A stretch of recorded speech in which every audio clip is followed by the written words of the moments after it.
Em nosso primeiro vídeo dessa série sobre o que é conservadorismo, nós falamos sobre o que o conservadorismo não é, né? Então existe aí uma certa tendência a pensar que o conservadorismo está ligado à religião, ou que o conservadorismo é uma ideologia. Então o conservadorismo não é uma série de coisas às quais ele é associado, mas ele é uma série de outras coisas às quais ele deve ser associado. Então, nesse primeiro vídeo, nós falamos sobre isso e falamos sobre o que as pessoas costumam associar àquilo que seria uma disposição conservadora, para usar o termo sempre preciso de Michael Oakeshott, mas o que o conservadorismo não é. No segundo vídeo, nós tratamos de um primeiro princípio importantíssimo do conservadorismo, que é: os conservadores acreditam que no mundo, né, e na história existe uma ordem moral duradoura, uma ordem que é sustentada e construída ao longo dos séculos, dos milênios, e que essa ordem moral formou civilizações, sociedades. Essa ordem moral ela ainda permanece, ela não deve ser abandonada a esmo, né? Então há um princípio, ou há certos princípios, há certas tendências que as pessoas têm de agir de determinado modo ou de outro modo, que são a continuidade de uma ordem moral que é duradoura e que existe até hoje. Portanto, os costumes e as tendências das pessoas e a certa ordem que as sociedades têm são fruto de longos e longos séculos de uma tradição que vai sendo construída e que não pode ser abandonada. No vídeo de hoje nós falaremos sobre outros dois princípios conservadores que, de certo modo, eles vão se ligando uns aos outros. Eles são todos mais ou menos parecidos porque há uma ligação, né? Uma correlação entre eles. Então é disso que nós trataremos no vídeo de hoje.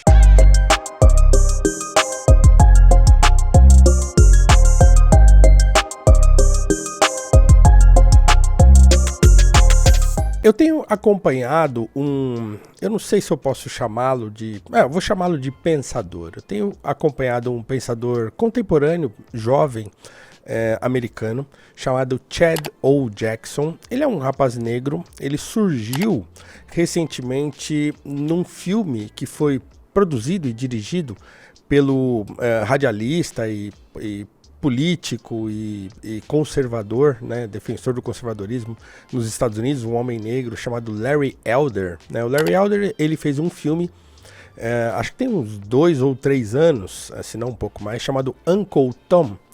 E nesse filme aparece o Chad O. Jackson, que ele é um encanador, né? Ele é um trabalhador lá braçal nos Estados Unidos, né? Um homem que tem ele é um empreendedor, ele tem uma pequena empresa, né, de trabalhos de encanamentos e tal, e aí ele dá alguns depoimentos sobre a vida dele e sobre a visão de mundo que ele tem, e que faz com que ele seja rotulado lá nos Estados Unidos como um homem negro que tem um pensamento, digamos, à direita, né? Um pensamento conservador, e que acredita na iniciativa individual, que acredita nos valores do conservadorismo. Então ele é chamado lá de Uncle Tom, que é o título do filme, né? Que é um termo pejorativo lá nos Estados Unidos, curiosamente, né, para falar do que na tradução brasileira ficou conhecido como Pai Tomás, né? A Cabana do Pai Tomás é um livro da Harriet Beecher Stowe.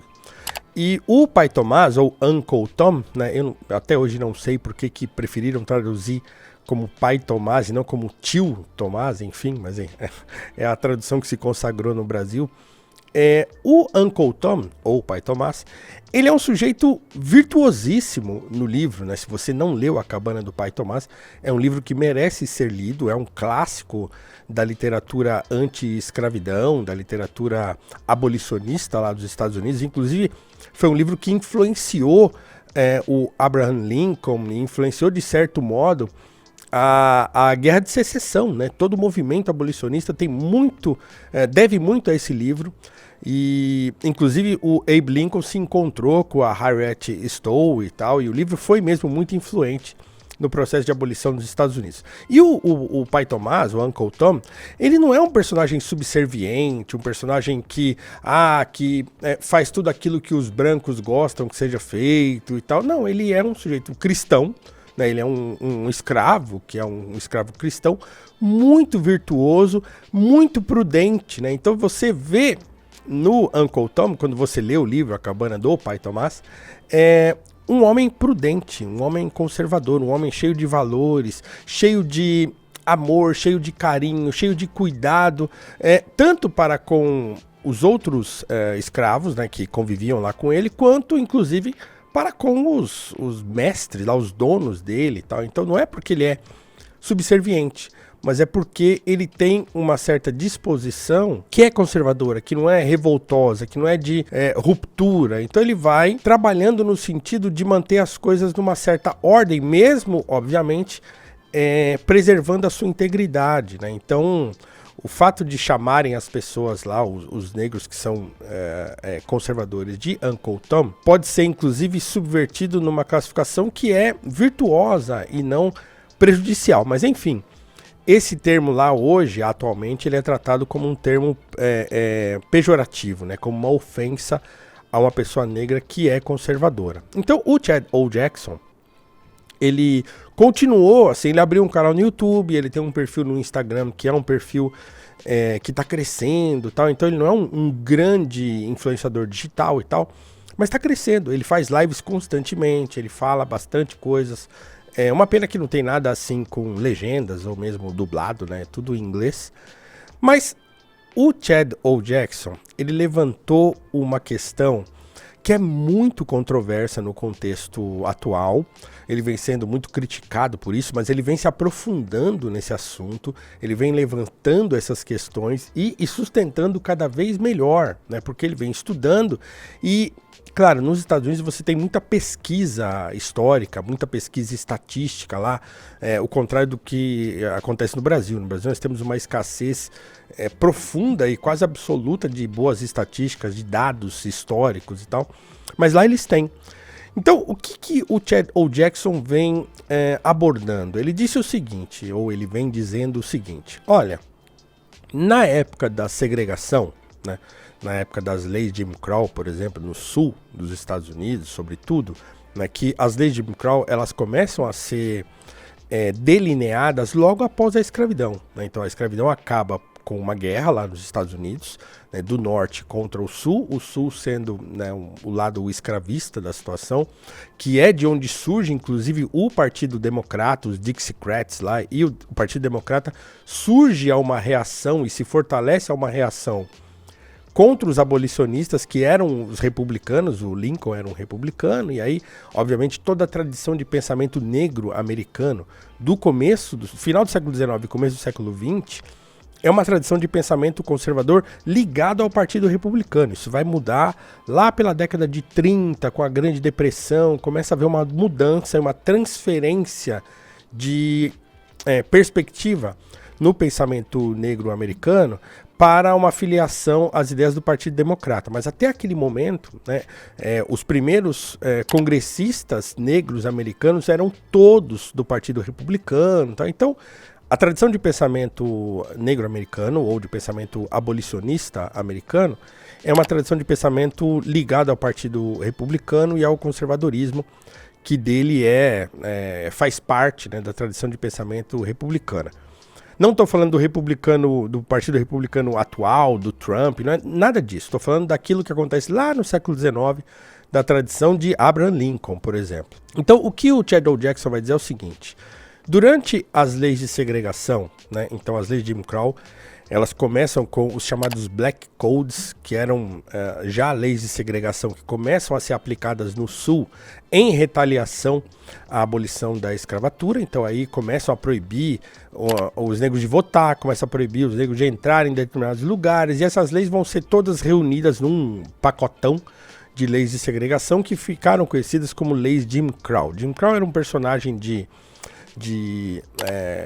shows de teatro e de comédia, né, que era um personagem negro, todo desengonçado e tal. Tem até uma imagem do Jim Crow. Então se tornam as leis Jim Crow, que foram as leis duríssimas de segregação no sul dos Estados Unidos, que duraram 100 anos praticamente, né? Então, do final do século XIX até 1965, né, ou 63, quando as leis dos direitos civis são assinadas, né, por grande medida pela militância de Martin Luther King, né, de todo o movimento pelos direitos civis e tal. Só que o Chad O. Jackson, ele tem uma pedra no sapato do movimento pelos direitos civis, porque ele vai dizer que enquanto as leis de segregação existiam, a população negra americana, ela prosperou, e prosperou muito, né? Então, aconteceu lá, por exemplo, de existir uma Black Wall Street, né? Bancos dirigidos por pessoas negras, né? O primeiro banco aberto por um negro nos Estados Unidos foi em 1888, né? Inclusive tem um filme, O Banqueiro, ou The Banker, que acho que está em algum serviço de streaming aqui no Brasil, se não me engano no Apple TV, que conta a história de um desses banqueiros negros americanos e tal. Então tinha lá uma chamada Black Wall Street, que durou, né, um longo tempo, e que foi uma reunião de pessoas negras, empreendedoras e banqueiros, e com bancos de investimento e tudo. Então houve muita prosperidade entre as pessoas negras durante o período de segregação. Houve uma união muito grande em prol do avanço da população negra, né, da educação das pessoas negras e uma união de esforços mediante uma segregação tão dura. As pessoas foram obrigadas a se unir. Essa união gerou digamos assim, uma certa tradição, né, não só de pensamento, mas de ação entre os negros dessa geração, né, do final do século XIX até mais ou menos a década de 50, 60, que era uma tradição de esforço, era uma tradição de, digamos assim, de uma disposição conservadora, de não ruptura, de não tentar, por exemplo, fazer grandes alardes a respeito das leis de segregação, mas ir driblando aquilo tudo e avançando, né? O Booker T. Washington, do qual eu vou falar um pouco mais daqui a pouco, ele é o modelo dessa tradição, porque o Booker T. Washington, quando ele surge, né, como um grande pensador lá dos Estados Unidos e um grande educador nos Estados Unidos, ele foi o fundador de um colégio que se tornou uma faculdade, a Tuskegee Institute, que é uma faculdade negra americana que existe até hoje. Ele é o primeiro diretor dessa faculdade e ele faz um trabalho gigantesco lá de angariar fundos, de fazer essa faculdade crescer no sul dos Estados Unidos. E o Booker T. Washington tinha como filosofia a ideia de que era melhor o negro não querer confrontar o branco em relação à integração. O que o Booker T. Washington dizia era o seguinte: olha, a gente pode conviver juntos, mas ao mesmo tempo separados, cada um cuidando das suas coisas. Se os negros tiverem oportunidade de trabalhar e de formação técnica, a gente vai se resolvendo aqui, a gente vai prosperando e ascendendo economicamente, e aí lá na frente a gente vai ter de lidar uma vez, né, uma hora ou outra, com a questão da integração. A gente volta a conversar quando nós, as pessoas negras, né, que acabaram de sair da escravidão. O próprio Booker T. Washington foi escravo até os 9 anos de idade, né, quando a abolição veio, ele tinha 9 anos. Então ele fala, olha, a gente volta a conversar sobre isso lá na frente, quando nós estivermos todos já preparados, né, e economicamente estáveis, a gente volta a conversar sobre isso. Ele inaugura uma tradição, né, que alguns vão criticar, porque vão falar, você está acomodando a questão, né, ele vai ser chamado de acomodacionista, né, nesse sentido, pelo W.E.B. Du Bois, que é um outro grande pensador americano, mas ele vai sustentar isso e vai criar uma tradição de pensamento que vai funcionar dessa maneira. Então, de fato, os negros vão prosperar muito, né? Tem, por exemplo, um exemplo que é muito famoso, que é o da Madame C.J. Walker, que tem até uma série, a série não é boa, na Netflix sobre ela, mas ela foi uma grande empreendedora, uma mulher negra empreendedora americana. Ela não foi a primeira milionária negra americana, teve uma pessoa antes dela, que inclusive foi em quem ela se inspirou, eu não vou me lembrar o nome agora, mas a Madame C.J. Walker foi a primeira negra milionária a se notabilizar, né? Ela não só se notabilizou vendendo produtos para cabelo, né, de mulheres negras, como criou todo como é que se fala? Uma rede de empreendedorismo entre mulheres negras lá nos Estados Unidos, que é como se fosse o lance da Avon aqui no Brasil. Então você vai fazendo um marketing de relacionamento, você vai acoplando outras pessoas numa cadeia de vendas, né, daqueles produtos que eram produtos que ela produzia, fabricava, E houve uma prosperidade imensa entre mulheres negras nesse período, entre o final do século XIX e início do século XX, tornando a Madame C.J. Walker, que era amiga do Booker T. Washington, numa mulher bastante próspera, né? Ela é um exemplo de vários exemplos, né? Não só de mulheres negras, mas também de homens negros que prosperaram nesse período duríssimo de segregação. Era um período muito duro, tinha muita violência, as pessoas negras eram mortas, eram enforcadas, eram incineradas vivas. Era terrível, era terrível. No entanto, né, ao mesmo tempo em que aconteciam essas coisas, as pessoas negras conseguiam se unir mesmo diante da revolta, diante da preocupação de serem atacadas, elas se reuniram e prosperaram. O que o Chad O. Jackson vai dizer é que a partir da assinatura da Lei dos Direitos Civis e sobretudo, digamos assim, da mentalidade do movimento pelos direitos civis, que foi em grande medida liderado pelo Martin Luther King, houve uma mudança de mentalidade, né? Ele usa até o termo mindset, né? Que aqui no Brasil ficou ligado aos Colts, né? Mas ele fala, houve uma mudança de mindset. E aquele mindset de avanço, de prosperidade e de união dos negros foi transformado numa lógica de reivindicação. E aí tudo mudou, porque a partir da assinatura da lei pelos direitos civis, houve uma dispersão daquela união negra, e ele dá um exemplo, esse exemplo também foi dado pelo Thomas Sowell e outros pensadores negros americanos, que é em relação à escola, né?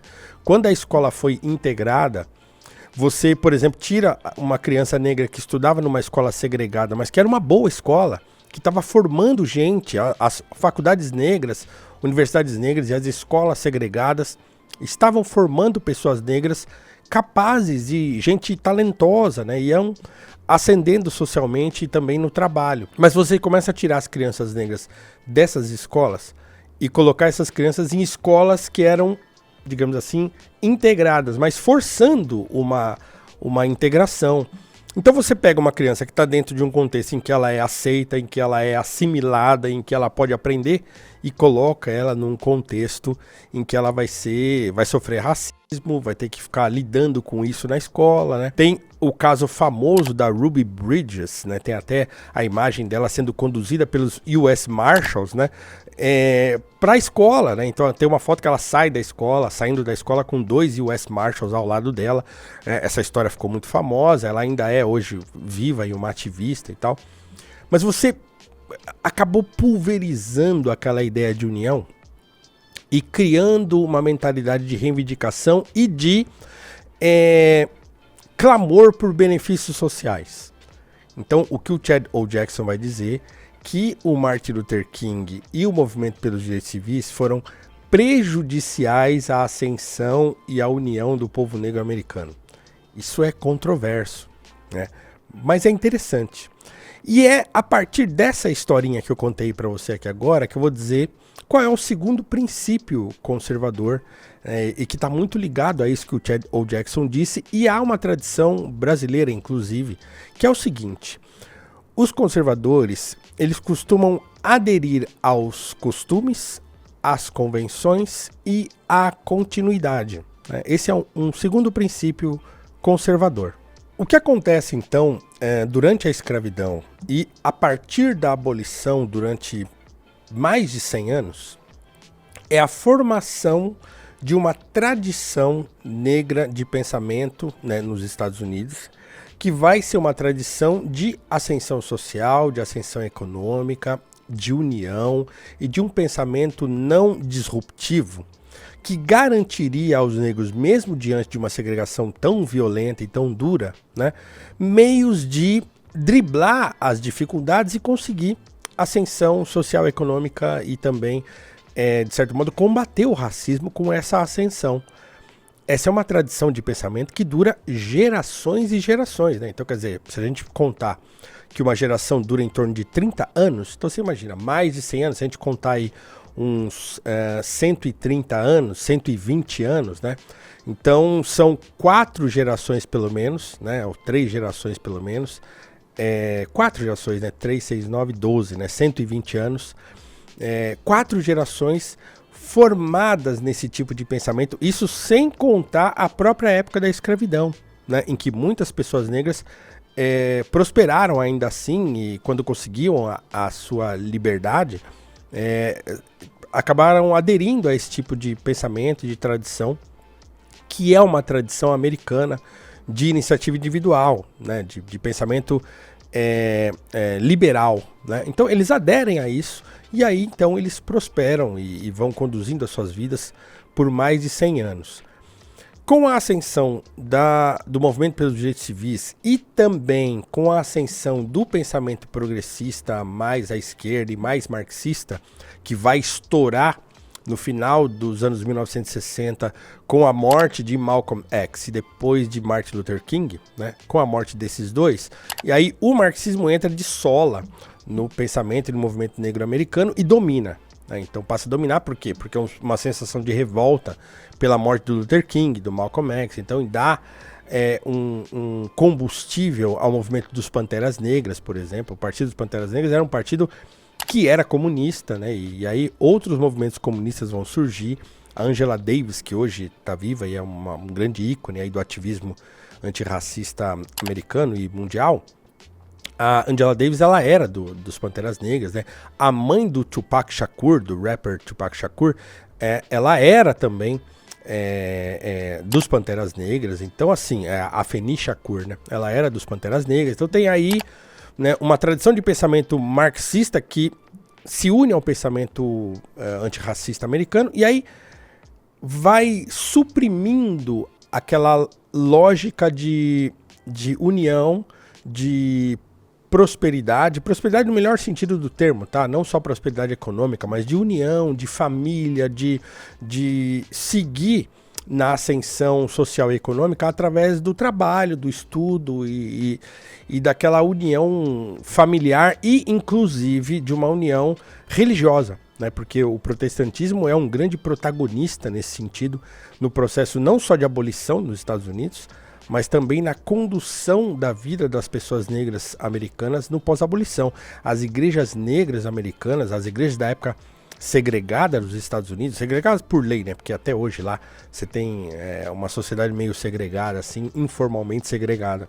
Mas as igrejas negras reuniam milhões e milhões de pessoas, né, e uniam milhões e milhões de pessoas nesse ideal de ascensão e tal. O próprio Luther King é oriundo dessas igrejas, né? Ele era um pastor protestante de uma igreja negra lá em Montgomery, né, lá no sul dos Estados Unidos, no Alabama.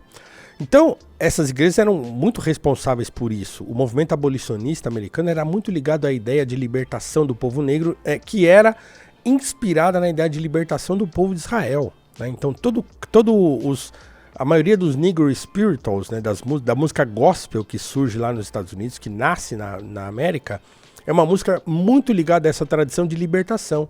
Né? Tem muitas músicas dos Negro Spirituals, dos Spirituals e também da música gospel mais moderna, que falam sobre isso, né? Falam do povo de Israel, né, fazendo uma ligação com o povo negro. Então, tudo isso faz parte de uma tradição.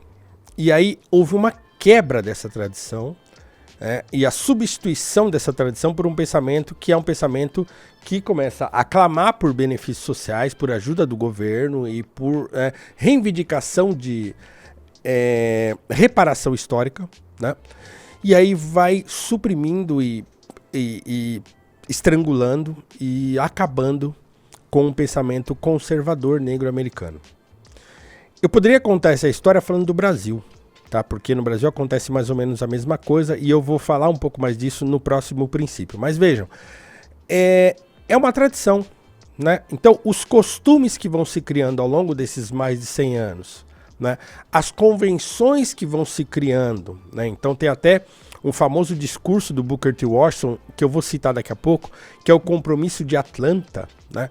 Que fala sobre isso, né? É um compromisso de convenção. Olha, por convenção, brancos e negros podem viver separados, né? Juntos porque estão no mesmo lugar, se tratando com respeito, mas cada um no seu espaço, né? Então é uma convenção que se cria, mesmo diante de toda a controvérsia, de toda a violência, de tudo aquilo. Era uma maneira de você proteger a população negra desses ataques. Por quê? Porque você a mantém, né, separada. Então, tá, vamos assumir que a segregação é o que é e vamos trabalhar para que ela seja... Vamos fazer desse limão uma limonada, trocando em miúdos, né? Então, é uma tradição, são costumes que vão sendo criados, são convenções que vão sendo estabelecidas e existe um processo de continuidade de mais de 100 anos dentro dessa tradição. Quando isso é quebrado, na metade dos anos 60, com a assinatura da Lei pelos Direitos Civis, o argumento do Chad O. Jackson é que isso causa um problema, né, que aí os negros não vão perder as referências que eles tinham, essas referências de união, de ascensão e de prosperidade social e econômica, que fazia parte dessa tradição do Booker T. Washington e de tantos outros, né, tem muitos outros, e aí essa referência se perde e vai acontecer o que está acontecendo hoje. Você tem 75% das crianças negras lá nos Estados Unidos que crescem sem o pai em casa, né? Em lares que só tem a mãe, né, ou a avó. Uma violência muito grande entre pessoas negras, né, o que eles chamam de black on black crime, né, muito alto, tem muitas gangues lá, muita violência entre eles. O próprio hip hop, em certo sentido, vai tensionar com isso, né? Eu sou um defensor do hip hop aqui, então não vou dizer que o hip hop fomenta a violência, mas ele tensiona, né? Por quê? Porque se ele retrata a vida das periferias e lá dos lugares, inclusive, onde as gangues dominam, ele vai tensionar com isso. Lá e aqui também, né? É uma cultura que vai tensionar com a violência e com aquele pensamento que vai ser chamado lá nos Estados Unidos de thug life, né, de vida bandida, de uma vida marginalizada ou marginal, e aqui no Brasil a mesma coisa vai acontecer, né? Então vai estar sempre no limiar da violência, no limiar daquela questão das gangues e tal. Então isso vai mudar, né? E aqui no Brasil aconteceu muito disso também. Então também uma tradição de pensamento foi quebrada no começo dos anos 70, sobretudo, né? Começou a ser quebrada no começo dos anos 70.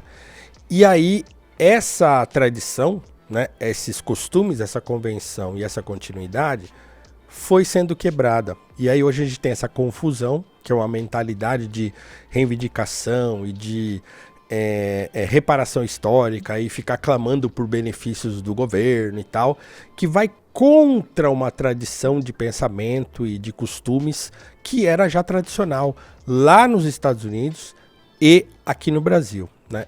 Vejam, mais uma vez eu vou repetir, eu não estou dizendo que isso não aconteceu sem problemas, né, que o racismo não deveria ser combatido, que a integração não deveria ser almejada, não é isso que eu estou dizendo. O que eu estou dizendo é que uma pessoa conservadora, ela compreende, né, esses... por isso que eu falei adere, né, por isso que o termo é aderir aos costumes, às convenções e à continuidade. Então a gente adere, e é óbvio que nesse processo de adesão, a gente vai observando e lutando para as mudanças que forem necessárias. Agora, essas mudanças, segundo uma pessoa conservadora, elas não devem acontecer num processo de ruptura. Isso vai ser sempre possível? Não. Às vezes as rupturas acontecem, né? E o conservador deve saber lidar com isso também. No entanto, ele vai preferir os costumes, as convenções e a continuidade a processos de ruptura muito categóricos, né? Então é isso. Então o conservador adere a esses três elementos, né, aos costumes, às convenções e à continuidade, como uma maneira de afastar as rupturas institucionais e sociais e políticas muito drásticas e graves, né? Porque, no fim das contas, ele não vai saber o que pode acontecer como consequência disso, né? Então, um conservador, ele prefere o mal que ele conhece e que ele consegue administrar do que um mal que ele desconhece ou um possível bem que ele desconhece. E nisso, para encerrar essa questão, eu posso até dar o exemplo das eleições municipais aqui em São Paulo. Eu estou gravando esse vídeo uma semana depois da eleição municipal do primeiro turno, no Brasil inteiro, das eleições municipais, e aqui em São Paulo, né, a levar, por exemplo, o prefeito atual, o Ricardo Nunes, ao segundo turno, foi meio que um voto conservador, no sentido da prática mesmo. Olha, esse cara que vem aí, esse Pablo Marçal, ele é muito doido, então é melhor ficar com esse aí mesmo, né? Que não é bom, né? Que é ruim. A gente sabe que a prefeitura do Nunes foi uma tragédia em São Paulo, muito ruim mesmo. Mas a gente sabe, 3 anos que ele foi prefeito, a gente sabe como é que ele é. Então a gente consegue lidar mais 4 anos com esse problema do que ter de lidar com um problema que a gente ainda desconhece, né? Que a gente não sabe o que vai acontecer. Então é isso. Então foi uma adesão, né, à convenção e à continuidade, né? Então é um exemplo simples também desse princípio conservador. Então é isso, tá? Então o segundo princípio conservador é a adesão aos costumes, às convenções e à continuidade. O terceiro princípio conservador diz que os conservadores, eles acreditam num princípio chamado de princípio da consagração pelo uso. O que significa isso? Como eu disse anteriormente, esses princípios são todos coligados, né? Então, o que um conservador acredita? Ele acredita que nós, né, nós modernos, contemporâneos, nós, pessoas que estamos vivendo na atualidade, nós não existimos e não... a nossa sociedade, por exemplo, o modo como a gente age, pensa, não é uma coisa fortuita, né? E que nós estamos, como diz um ditado já antigo, assentado no ombro de gigantes, né? Então tudo que a gente valoriza, todas as coisas que a gente acredita enquanto sociedade, isso é parte daquilo que foi construído por gerações e gerações, né? E por pensamentos e por ideias que foram sendo formuladas e foram sendo confrontadas e que foram vencendo aí no debate de ideias e foram se estabelecendo. Então, quer dizer, muitos dos nossos pensamentos, dos nossos costumes até, e daquilo que a gente acredita hoje, é uma construção, né, de muitos e muitos séculos. O exemplo do cristianismo é um desses, assim. O cristianismo é uma religião, e eu estou falando do cristianismo porque eu conheço bem, mas isso pode ser aplicado a qualquer outra religião de tradição longa, né? Então o cristianismo, que tem já mais de 2.000 anos, você tem 2.000 anos de uma produção intelectual gigantesca, né? Sim, gigantesca mesmo. São 2.000 anos de reflexão. Então os primeiros cristãos, né, assim, saindo da época dos próprios evangelhos e tal, então pegando assim, a partir do primeiro século do cristianismo, muito se produzirá já de pensamento, né? Porque, óbvio, o cristianismo surge num contexto que já estava estabelecido.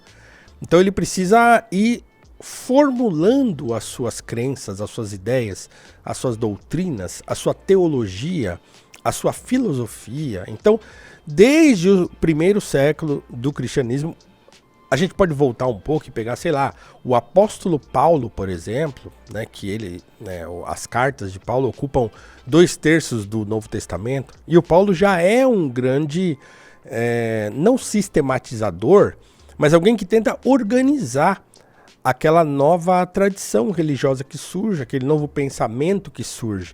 E isso vai seguindo numa tradição que dura até hoje. Até hoje tem, né, teologia sendo produzida, pensamento cristão sendo produzido e confrontado, tá? Não significa que isso foi sendo, né? Claro, a gente sabe que não existe uma verdade absoluta nessa discussão, a não ser para os próprios cristãos que acreditam que, né, a tradição do evangelho é uma tradição de absolutismos, mas na discussão acadêmica, por exemplo, existe muito confronto ainda, né, entre as ideias que são cristãs, a teologia e a filosofia, e uma tradição, né, materialista, por exemplo. Então, mas isso é um pensamento que foi construído por séculos e séculos. Então não é possível ser um cristão hoje abrindo mão disso. Aliás, acho que um dos grandes problemas que ocorrem dentro do contexto religioso, sobretudo do contexto cristão evangélico, no mundo atual, ele se dá justamente por um abandono dessa consagração pelo uso. Então, quer dizer, que cristão hoje, evangélico, por exemplo, que conhece Agostinho, que conhece Tomás de Aquino, né, que conhece Lutero, né? Então, os cristãos de hoje, em sua grande maioria, eu diria, não conhecem a tradição de pensamento cristão, né? E aí você abandona uma tradição de pensamento, você acaba aderindo a modismos, a heresias até, e até a apostasia, ao abandono mesmo da sua tradição, da sua fé e daquilo que é mais caro a essa tradição e a essa fé. Então, o princípio da consagração pelo uso é esse olhar para o passado e um entendimento de que o que existe hoje existe porque foi construído ao longo, né, do processo civilizacional ou dos processos civilizacionais, e que isso deve ser, de certo modo, observado e, em grande medida, respeitado. Quando a gente não respeita isso, a gente acaba correndo sérios riscos de se perder no caminho. E aqui eu quero citar alguns exemplos que estão intimamente ligados ao segundo princípio e aquelas pessoas que eu citei no segundo princípio. Por quê? Porque eu queria falar, e aqui eu estou falando de coisas que eu conheço relativamente bem, mas você que me assiste pode aplicar a outras questões. Quando nós pegamos, por exemplo, o movimento abolicionista brasileiro e americano, né, a tradição americana que eu citei agora há pouco no segundo princípio, é uma tradição que vem da abolição. No Brasil acontece coisa similar. Então, o movimento abolicionista brasileiro, ele é um movimento que ele em grande medida, para não dizer absolutamente, mas em grande medida, é orientado e inspirado em ideais conservadores e liberais. Por que eu estou dizendo isso? Porque todos, ou praticamente todos os grandes abolicionistas brasileiros, eles seguem essa tradição. Por quê? Porque eles estavam muito mais próximos dessas ideias do que nós hoje, por exemplo. Então, você vai encontrar desde, sei lá, o Hipólito da Costa, que foi um jornalista, né, o primeiro jornal aqui do Brasil foi o Correio Brasiliense, se eu não estiver enganado, e foi um jornal fundado pelo Hipólito da Costa. Ele já tinha ideias liberais, né? As ideias abolicionistas do Hipólito da Costa eram ideias fundadas num pensamento liberal que surge lá na Europa no século XVIII. Os autores liberais do século XVIII, né, então você pega lá o Jean-Baptiste Say, né, ou Say, você pega o Frederic Bastiat, você pega o próprio Adam Smith, você pega os pensadores do liberalismo clássico, eles eram todos contra a escravidão. Ah, o John Locke era a favor da escravidão. Não, assim, se você for lê-los de fato, você vai encontrar ali algumas declarações que são muito diretas contra a escravidão, porque existe uma ideia não só de que a escravidão é prejudicial ao avanço do liberalismo e das relações de mercado, né? Mas também, como diz o próprio Bastiat, a escravidão era uma violação da lei natural. Então você pega um pensador como Bastiat, que era um pensador liberal cristão, né? Então eu queria citar aqui um trecho do A Lei, que é a grande obra do Frederic Bastiat, que é um livro curto, mas fundamental no pensamento liberal europeu e que também fundamentou o pensamento liberal brasileiro e a abolição brasileira, né? Então, por exemplo, o Edmund Burke, que é um grande pensador liberal europeu também, ele foi traduzido aqui no Brasil pela primeira vez no século XIX, né? Inclusive pelo Visconde de Cairu. Ele foi o primeiro tradutor do Edmund Burke aqui no Brasil, do Reflexões sobre a Revolução na França.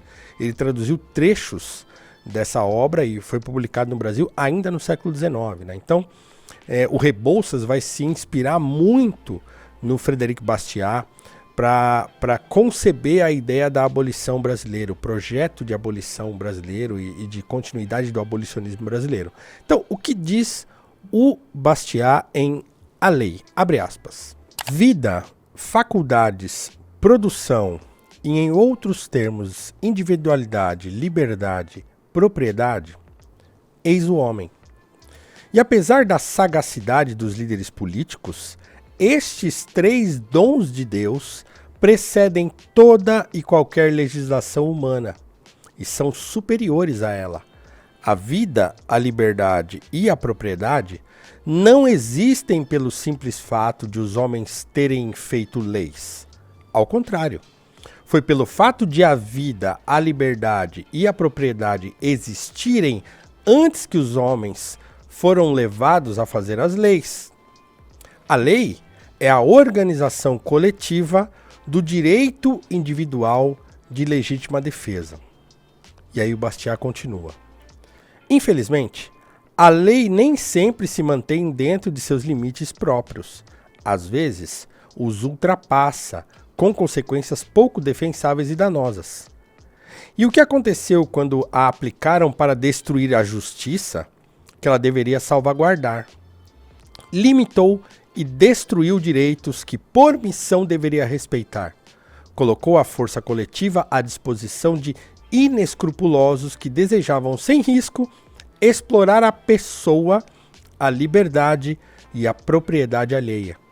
Converteu a legítima defesa em crime para punir a legítima defesa. Como se deu essa perversão da lei? Quais foram as suas consequências? A lei perverteu-se por influência de duas causas bem diferentes: a ambição estúpida e a falsa filantropia. E ele conclui: a escravidão é uma violação pela lei da liberdade.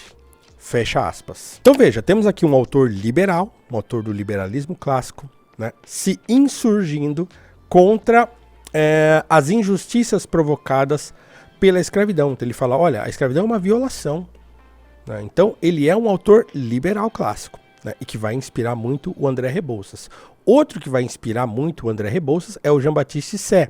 E aqui eu cito o Jean-Baptiste Say também num trecho de sua obra de economia, falando sobre a escravidão. Abre aspas. A escravidão é um sistema vicioso de corrupção que se opõe aos mais belos desenvolvimentos da indústria. O escravo é um ser depravado. O senhor não o é menos. Nenhum nem outro pode conseguir ser completamente industrioso. Depravam até, com o seu exemplo, o homem livre, que não tem escravos. O trabalho não pode ser honrado no mesmo lugar em que é considerado infamante. Nos senhores, a inatividade da inteligência é a consequência da inatividade do corpo. Com o chicote na mão, fica o senhor evidentemente dispensado do trabalho de raciocinar. Fecha aspas. Essas ideias vão irrigar de maneira profunda o abolicionismo brasileiro. Então, por que eu estou dizendo isso? Porque a gente percebe que existe aí um princípio de consagração pelo uso. Então, o André Rebouças, né, o próprio José Bonifácio, o Visconde de Cairu, o Joaquim Nabuco, o José do Patrocínio, né, e todos os abolicionistas, o próprio Luiz Gama, né, o Luiz Gama era um liberal, né, ele se classificava como um liberal. Ele não se classificava como um esquerdista, como um comunista. O André Rebouças, inclusive, durante o processo de abolição, será chamado de comunista. Os abolicionistas serão chamados de comunistas porque eles estão querendo a abolição. E eles vão se defender disso. O Rebouças vai se defender disso em artigos, em textos, falando, não tem nada de comunismo no que eu quero. Né? Quando ele propõe uma reforma agrária, por exemplo, no processo de abolição, não é comunismo. Ele está dizendo, olha, nós temos grandes latifúndios que podem ser arrendados por pequenos proprietários que podem ser os ex-escravos dessas grandes fazendas, né? O que ele chamava de agricultura nacional, né? Era você dividir as grandes propriedades em pequenas propriedades que seriam arrendadas pelos próprios ex-escravos daquela propriedade e também por imigrantes, e aí fazendo um sistema de produção em escala. Né? E aí o dono, né, da fazenda, ele seria lá a última etapa de produção e todo mundo ganharia e todo mundo prosperaria em escala. Né? Isso era um projeto abolicionista do André Rebouças. Então existe uma tradição de pensamento também que vem seguindo dessas grandes personalidades, desses grandes pensadores que vão construindo uma tradição de pensamento. E uma tradição de pensamento calcada não na ruptura, não na revolta, não na rebelião, não na revolução, mas num tipo de ascensão segura, digamos assim. Segura no sentido de a gente vai prosperar dessa maneira, porque dessa maneira a gente consegue manter a nossa prosperidade. Né? A prosperidade é duradoura porque ela está calcada e está calçada em princípios que são seculares. né, seculares de séculos, né, que vem de séculos. Não é uma coisa que muda agora, quebra tudo, faz de novo e vamos ver o que acontece. Não, não é. Né? Então é assentar mesmo no ombro de gigantes. E aí você vai encontrar o André Rebouças aqui no Brasil reverberando ideias do Booker T. Washington, por exemplo, lá nos Estados Unidos, que são dois herdeiros dessa tradição de pensamento, né? Os dois no século XIX. O Booker T. Washington vai ser traduzido no Brasil também ainda no século XIX, né, textos dele nos jornais abolicionistas aqui no Brasil. Depois ele será traduzido, o seu livro, né, que é o Up From Slavery, que no Brasil vai chamar Memórias de um Negro. Ele vai ser traduzido aqui no Brasil também. Inclusive será traduzido por Graciliano Ramos, né? Ele é o principal tradutor do Up From Slavery, do Booker T. Washington. Então ele foi lido aqui no Brasil no século XIX e ele também, de certo modo, fomentou as memórias do Booker T. Washington, o pensamento do Booker T. Washington e do Frederick Douglass também, outro grande abolicionista, pensador americano. Ele foi inclusive o primeiro negro a participar das prévias para candidato a presidente nos Estados Unidos, ainda no final do século XIX, pelo Partido Republicano, inclusive. Então foi outro grande pensador que escreveu 3 autobiografias. Então tem, acho que 2 delas já publicadas aqui em português.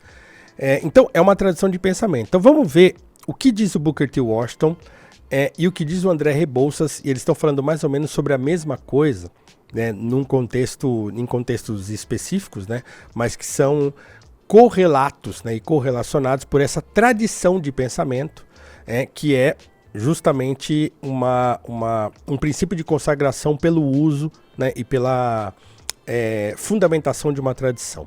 Abre aspas para Booker T. Washington no seu compromisso de Atlanta, que foi um grande comício que ele fez lá, a pedido inclusive de pessoas brancas, industriais que eram colaboradores dele, que doavam dinheiro para a sua universidade e tal, e que ajudavam Booker T. Washington. Ele vai então até Atlanta fazer um discurso de convenção, né, para convencionar o que está acontecendo ali e diminuir a violência de brancos contra negros, sobretudo. Abre aspas. Nosso maior perigo é que no grande salto da escravidão para a liberdade, ignoremos o fato de que as massas de negros devem viver das produções das próprias mãos. Nem deixarmos de ter em mente que prosperaremos proporcionalmente à medida em que aprendermos a dignificar e glorificar o trabalho comum e colocarmos nossos cérebros e habilidades nas ocupações comuns da vida. Nenhuma raça pode prosperar até que aprenda que há tanta dignidade em cultivar um campo quanto em escrever um poema. É no fundo da vida que devemos começar e não no topo. Também não devemos permitir que nossas queixas ofusquem nossas oportunidades. Fecha aspas. E o André Rebouças, num artigo escrito chamado Iniciativa Individual, ele vai reverberar essas ideias que estavam lá no Booker T. Washington e toda essa tradição, né, falando sobre um assunto que é caro ao abolicionismo. Então, abre aspas para André Rebouças. A iniciativa individual é a faculdade ou a capacidade própria de cada pessoa para encetar ideias ou ações novas. A iniciativa individual pressupõe vários elementos intelectuais e morais. Enumeremos dentre eles os mais notáveis: consciência de si, a fé nos recursos intelectuais dados pelo Criador e aperfeiçoados por esforço próprio, a independência de caráter, a inata aversão a qualquer tutela, a sublime aspiração de ser o que os Yankees, né, os americanos, denominam a self-made man, um homem feito por si mesmo, sem padrinho nem protetores. O espírito ou talento inventivo, o saber tirar recursos ainda dos casos extremos, o tato da ocasião, força de vontade, o self-help, o saber lutar, jamais desesperar. A coragem contra o ridículo, arma predileta da rotina contra a iniciativa individual, principalmente nos países latinos e neolatinos. Enfim, principalmente e acima de tudo, a fé em Deus e na imortalidade da alma. É indispensável que, nos dias de agonia extrema, quando o próprio céu oculta seu azul e elimina suas estrelas, se possa dizer: acima dessa abóbada de chumbo está o Deus de Colombo, de Franklin e de Robert Fulton. Fecha aspas. Portanto, com essas duas citações, eu encerro esse terceiro princípio, que é o princípio de consagração pelo uso, falando dessa longa tradição de pensamento conservador que alimentou o abolicionismo, não só brasileiro, como também nos Estados Unidos, e que é assentada nos ombros de grandes gigantes do pensamento e que vão alimentar e irrigar uma tradição de pensamento que não deveria ter sido abandonada. Então é isso, um conservador acredita nesses princípios, acredita na continuidade desses valores, não que eles não devem ser discutidos, mas eles devem ser levados em consideração em qualquer discussão, né? E também na adesão aos costumes, à convenção e à continuidade, tá? Então esses são mais dois princípios conservadores que vão fomentando o princípio e a ideia sobre o que é conservadorismo. A gente continua no próximo vídeo. Deixa aqui o seu comentário se você gostou, se você não gostou, se você entendeu, se você não entendeu. E a gente se vê na próxima semana. Um abraço e até mais.